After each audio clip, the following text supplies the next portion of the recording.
하나님 말씀은 신약 성경 256페이지 로마서 12장 3절부터 8절까지 봉독합니다. 내게 주신 은혜로 말미암아 너희 각 사람에게 말하노니 마땅히 생각할 그 이상의 생각을 품지 말고 오직 하나님께서 각 사람에게 나누어 주신 믿음의 분량대로 지혜롭게 생각하라. 우리가 한 몸에 많은 지체를 가졌으나 모든 지체가 같은 기능을 가진 것이 아니니 이와 같이 우리 많은 사람이 그리스도 안에서 한 몸이 되어 서로 지체가 되었느니라. 우리에게 주신 은혜대로 받은 은사가 각각 다르니 혹 예언이면 믿음의 분수대로, 혹 섬기는 일이면 섬기는 일로, 혹 가르치는 자면 가르치는 일로, 혹 위로하는 자면 위로하는 일로, 구제하는 자는 성실함으로, 다스리는 자는 부지런함으로, 긍휼을 베푸는 자는 즐거움으로 할 것이니라. 광야의 이스라엘 백성들의 40년 역사를 돌아보게 되면 그들의 요구는, 그들의 생각은, 그들의 마음은 과거로 돌아갔으며 그런 생각에 젖어 있었습니다. 그들의 삶이 과거가 좋았다, 옛날이 좋았다, 그런 생각에 빠져버리고 만 겁니다. 과연 그들의 지금까지 지내온 생애 중에 과거가 좋았나? 과거만 좋았나?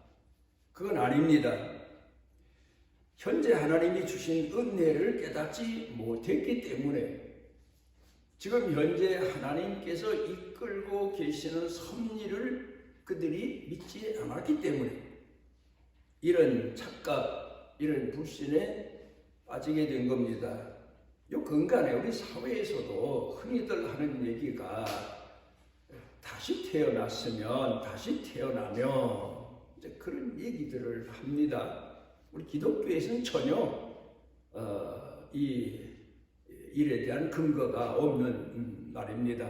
불교에서 나온 말일 수도 있겠지만 성경은 그렇게 말하는 사람들, 현재 불만을 가지고 있는 사람들, 그런 사람들을 가리켜서 통틀어서 불신자다, 믿음이 없기 때문이다, 이제 그렇게 이야기합니다. 이런 이 시대를 살고 있는 사람들에게 주고 있는 세상에서 만들어진 우화, 그렇게 말할 수 있겠죠.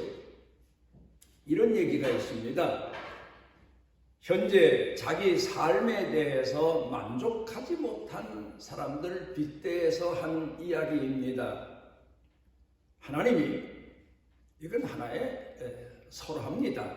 그저 우화입니다. 지나가는 얘기입니다. 세상의 모든 짐승에게, 생명이 있는 것들에게 아마도 이런 각자의 소원을 적어내라. 다시 너희들을 내가 다른 동물로, 다른 생명체로, 다른 모양으로 만든다면 어떻게 만들어 주랴?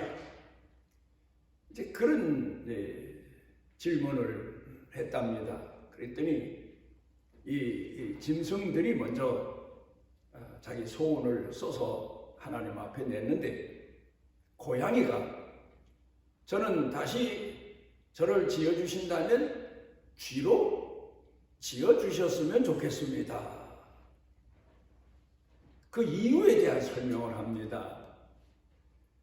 제가 주인 집에 있으면서 구박도 많이 받고 또 주인에게 사랑받는 것 같지만 그렇지도 않고 오히려 주인의 간섭도 받지 않고 제 마음대로 창고에 들어가서 뭐 음식 또 곡식도 훔쳐먹고 마음대로 살 수 있는 그런 주가 되고 싶습니다. 이제 그런 소원을 써냈답니다. 그런데 쥐는 또 소원을 써내기를 고양이가 되고 싶습니다. 저는 늘 고양이에게 쫓겨서 살기 때문에 불안합니다.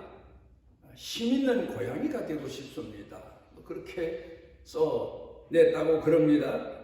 그런데 그 다음에는 소가 또 소원을 써냈는데 저는 돼지가 되고 싶습니다. 저는 아침 일찍부터 주인에게 끌려나가서 하루 종일 땀 흘려가며 채찍 맞아가며 일하는 게 힘듭니다. 주인이 먹을 걸 주면 먹고 잠자고 깨고 배고프면 소리 지르고 그럼 또 갔다 먹을 거 주고 돼지가 부럽습니다. 저를 돼지로 다시 지어주십시오.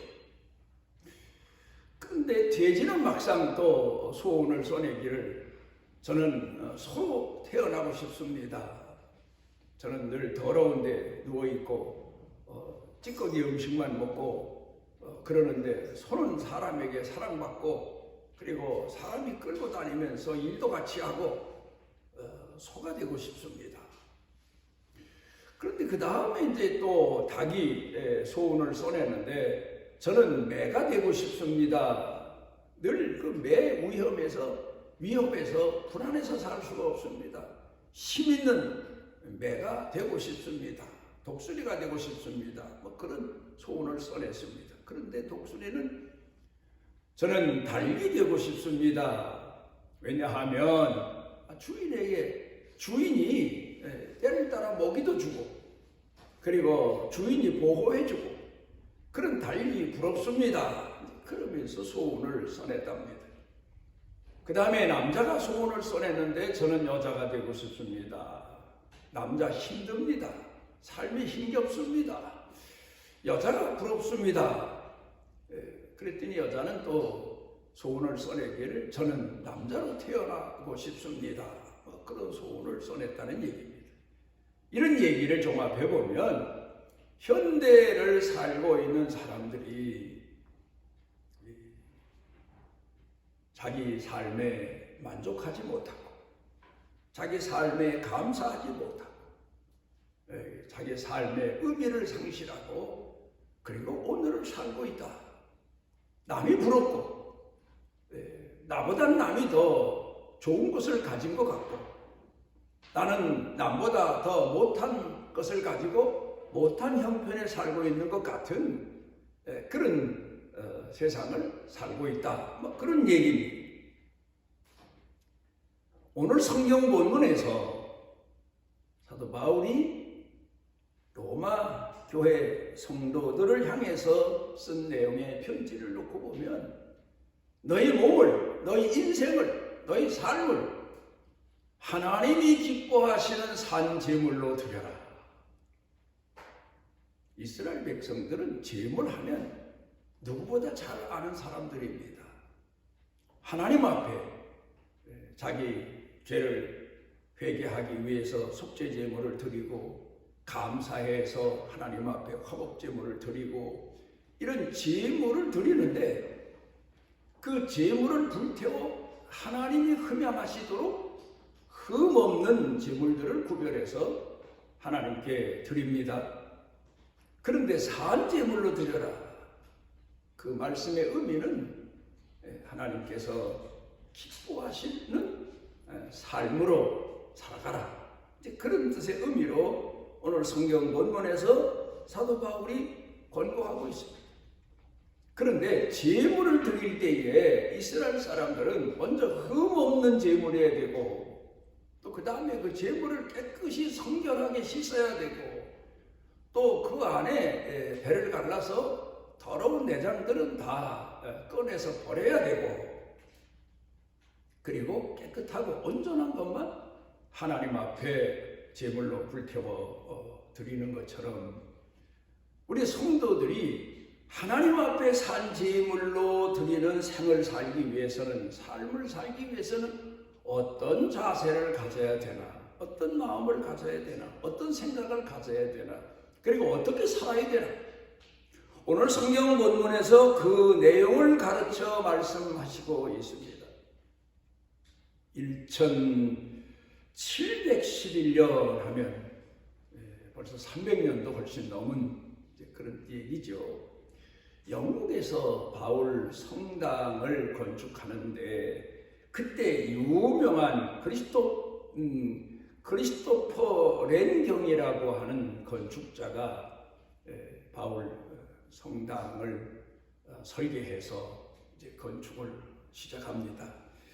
그래 진두지휘하면서 성전을 건축하고 있는데 하루는 성전에서 일하는 사람들이 얼마나 열심히 일하나 감독이기도 하고 지휘관이기도 하니까, 그래서 돌아보는데 먼저 돌을 깎고 있는 한 남자를 만났습니다. 뭘 하십니까?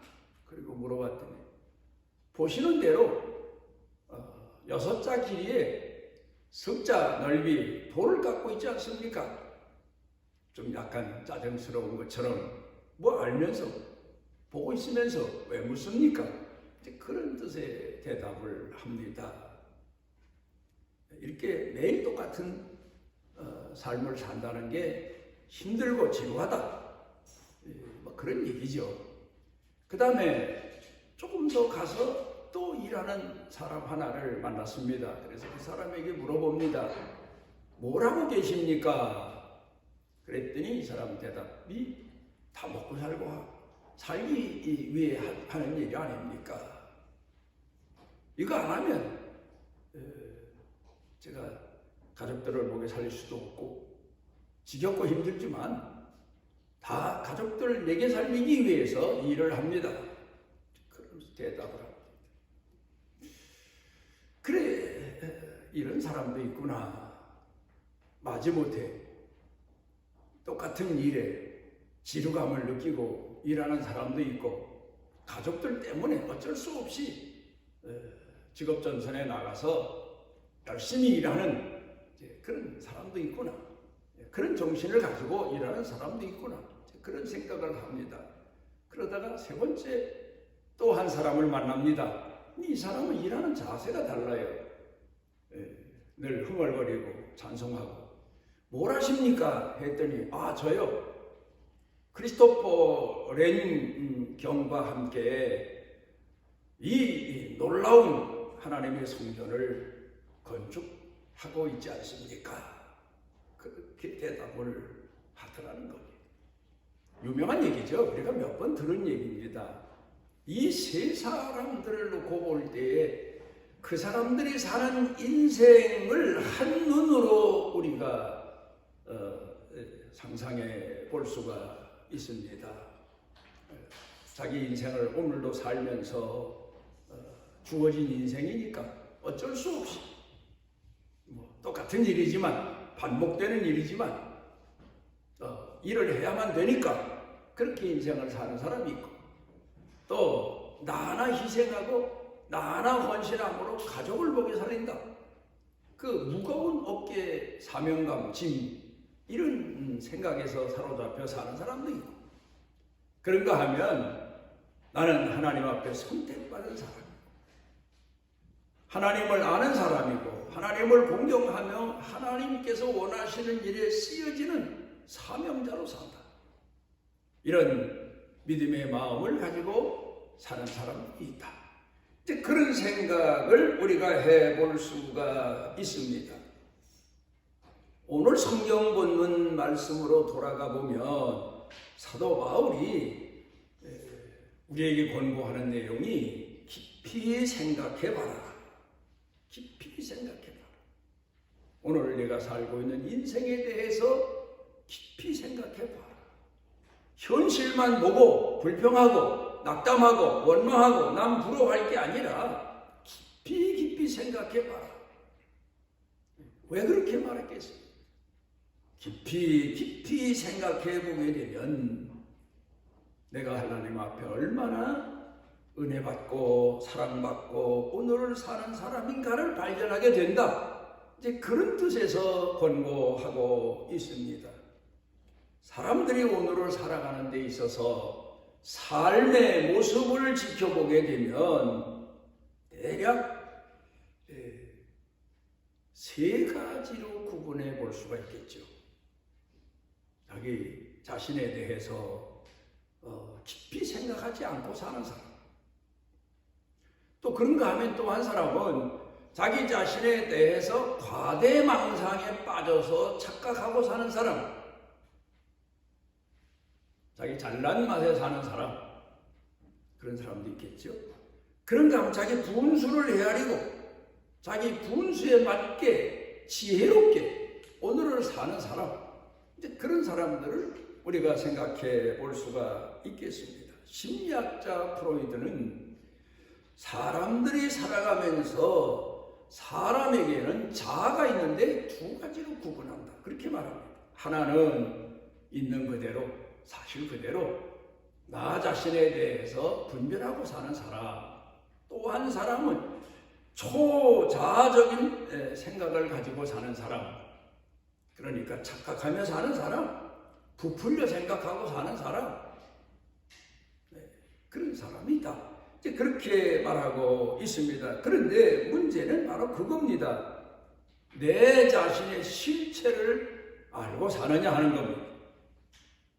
어떤 사람은 보면은 남이 볼 때 참 모자란 사람이고 문제가 많은 사람이고 흠이 많은 사람인데 자기 자신은 세상이 잘못됐다는 거예요. 사람들이 잘못됐다는 거예요. 자기 자신을 알아주지 않는다는 거예요. 그러면서 불평하며 사는 사람이 있는가 하면 어떤 사람은 나는 아무것도 잘난 게 없고 모자란 사람이다. 그런 겸허한 마음을 가지고 사는데 남들이 볼 때에는 존경할 만한 사람. 그런 사람도 우리 주변에는 얼마든지 찾아볼 수가 있습니다.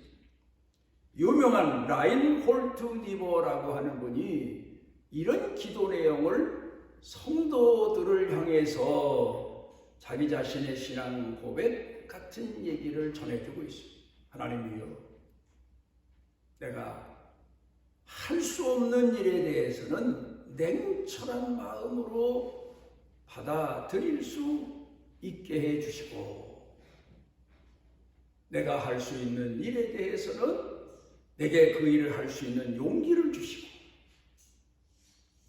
그리고 할 수 없는 일과 할 수 있는 일에 대해서 분별하는 지혜를 주십시오. 끊을 것은 일찌감치 끊을 수 있는 냉철함을 주시고, 행해야 될 것은 행할 수 있는 용기를 주시고, 이 일에 대해서 내가 분별하고 바르게 판단하며 살아갈 수 있는 지혜를 주십시오. 참 귀한 교훈입니다. 오늘을 우리가 살아가면서 냉철함이 필요할 때가 있고 용기가 필요할 때가 있고 또 그런가 하면은 지혜롭게 판단이 필요할 때가 있습니다. 그러기 위해서는 우리가 항상 깊이 생각을 해봐야 된다. 오늘 성경 본문의 말씀입니다. 깊이 생각해봐라. 그러니까 이 깊이 생각해보라는 말씀은 내가 골똘히 고민하면서 돌을 닦는 것처럼 수양하는 것처럼 생각해봐라. 그런 말씀이 아닙니다. 우리 성도들에게 깊이가 뭡니까? 하나님 말씀이죠. 하나님 말씀만큼 깊은 말씀이 어디 있습니까? 하나님 말씀만큼 깊은 진리가 어디 있습니까? 그러니까 오늘 여기 성경 본문에서 깊이 생각해봐라 그 말씀은 내가 하나님 말씀 안에서 너를 찾아라, 너를 발견해라. 내 자신의 처신을 알아라, 내 사명을 알아라. 말씀 안에서 찾아라. 그래서 예수님은 이 내용의 의미를 땅속에 감추어진 보화, 말씀 속에서 찾아라, 그런 뜻입니다. 말씀 속에서 성령의 감화, 감동 속에서 깊은 신앙 안에서 너 자신을 발견해라. 너 자신의 위치를 알아라. 너 자신의 사명을 알아라. 오늘을 알아라. 현실을 알아라. 그렇게 가르쳐 주시고 있습니다.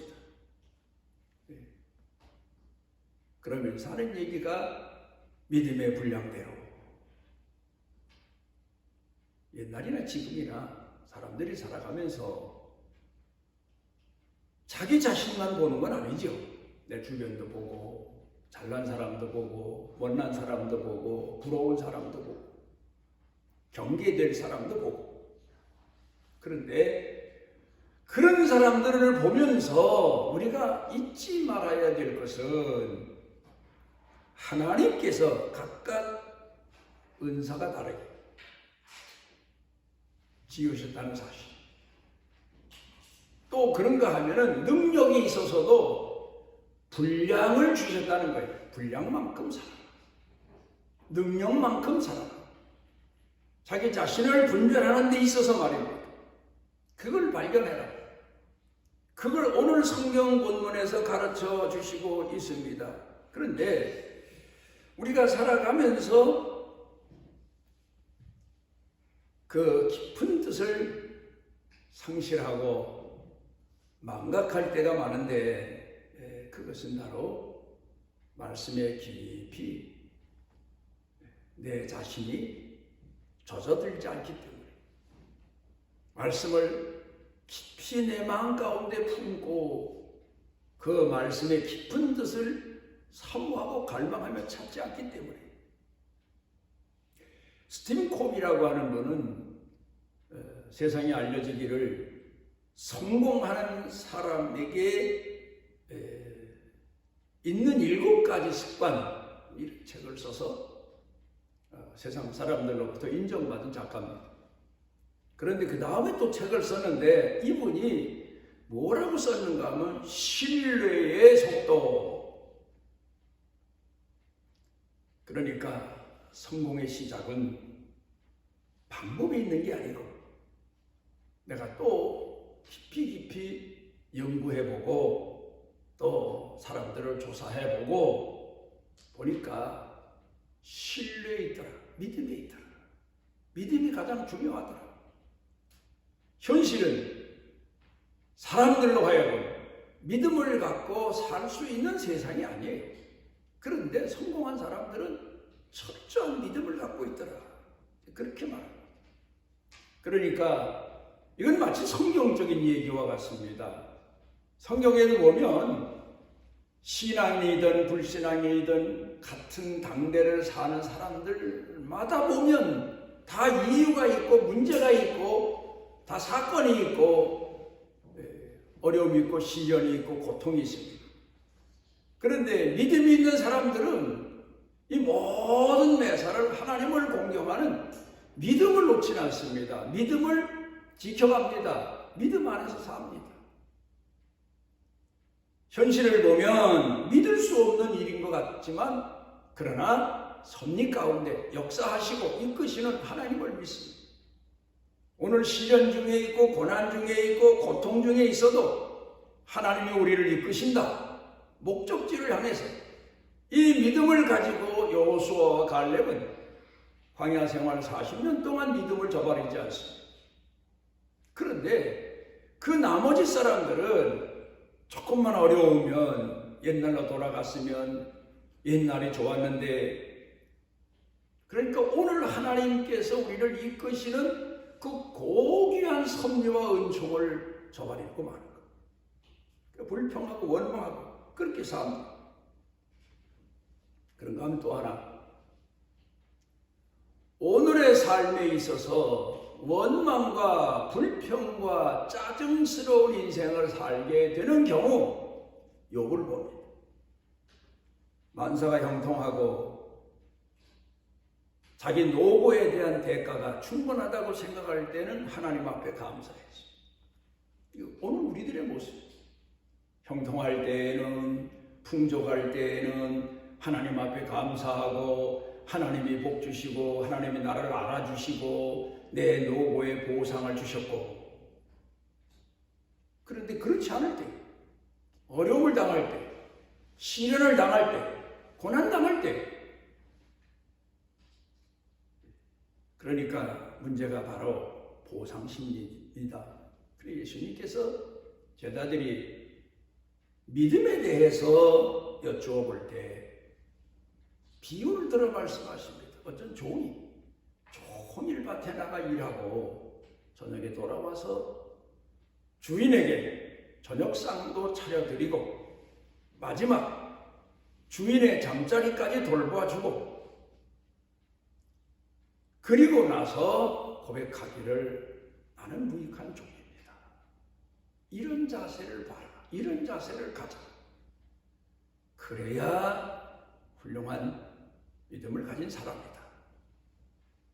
의미가 깊지 않습니까? 그런데 사람들은 조금 선을 행하고 의를 행하고 내 신앙을 지키고는 하나님이 내게 보상 주시리라, 복 주시리라, 그런 생각에만 골똘합니다. 그러다가 생각지도 않은 시련이 오면 하나님이 나를 버리셨나? 심지어는 마지막에 하나님이 정말 계신 건가? 하나님이 세상을 통치하시는 건가? 내 인생을 하나님께서 정말 사랑하고 계신가? 이런 착각 속에 빠집니다. 시련 때 말이에요. 고난 때. 그래 교회 성도들을 보게 되면 열심히 충성하다가 낙심하는 사람들이 있어요. 왜 그럴까? 그건 한 가지 때문입니다. 보상심리. 내가 이만큼 충성했는데, 내가 이렇게 헌신했는데 하나님께서 내게 왜 형통한 축복을 안 주시고 보상을 안 주시고, 이런 원망, 불평, 시험에 빠지기 때문입니다. 그리고 욥을 생각해 보면 오늘 우리 얘기입니다. 그런데 예수님이 가르쳐 주신 교훈은 다르지 않습니까? 무익한 종입니다. 나 같은 죄인을 버리지 않으시고 사랑하셔서 내게 일을 맡겨주시고 밭에서 일할 수 있도록 밭일을 맡겨주시고 주인의 저녁상을 차릴 수 있도록 가정 일을 맡겨주시고 주인의 잠자리를 봐드릴 수 있도록 가장 귀한 일까지 내게 맡겨주신 이 무익한 종을 이렇게 믿어주시니, 이렇게 사랑해주시니 감사합니다. 사도 바울의 고백입니다. 나를 충성되이 여기셔서 나는 미련한 사람이고 죄인 중에 죄인 개수고 나는 참 어쩔 수 없는 아주 곤궁한, 내가 봐도 형편없는 그런 사람인데 나를 충성되이 여기셔서 이 직분을 맡겨주셨으니,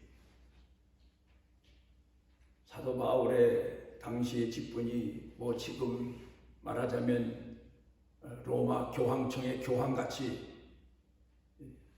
존경받고 높임받고 사랑받고 보호받고 평강의 복을 누리는 그런 직분입니까? 그 당시 목숨을 내놓고 하나님 앞에 쓰여지는 그런 사도의 사명 아닙니까?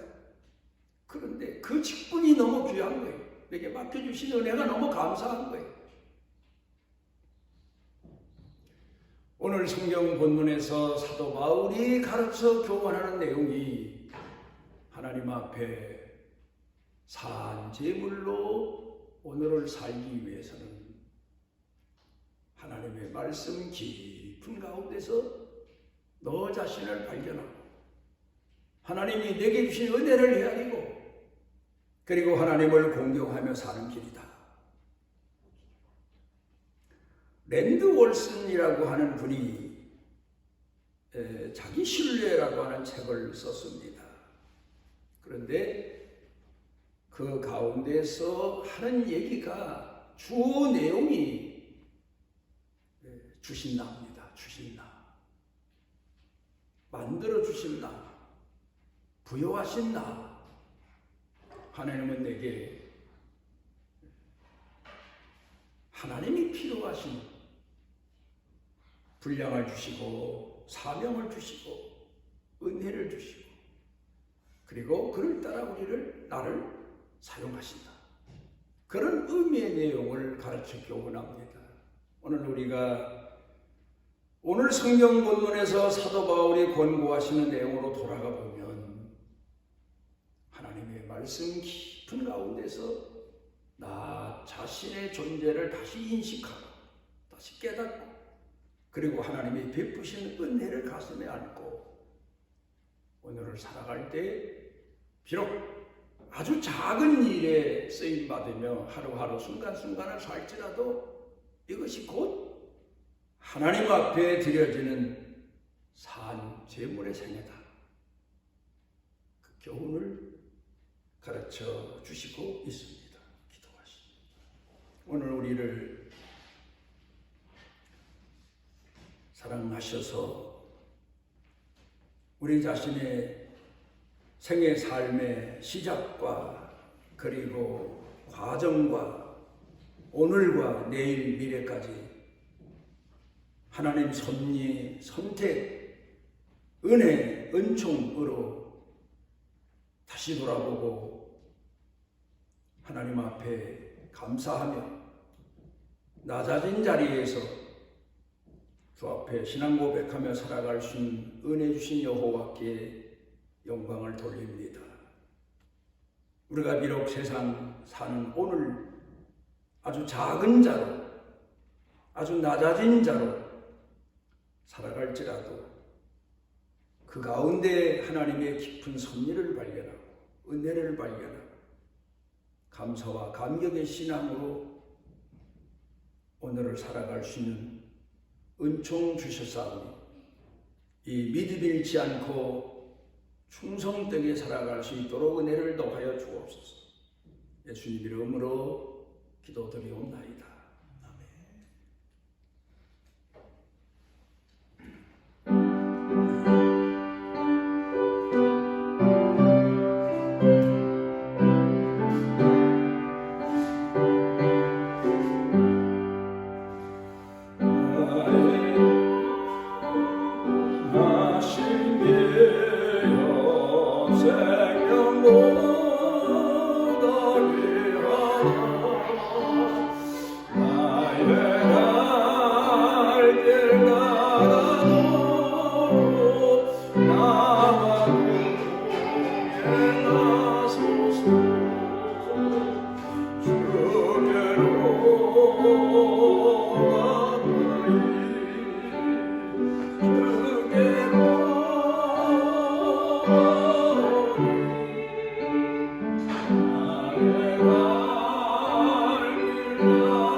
우리를 하나님의 자녀 삼아주시고 은혜 가운데 오늘 어려움과 역경 속에서도 주를 바라보고 믿음으로 승리하며 살아갈 수 있는 은혜 주신 여호와께 감사를 드립니다.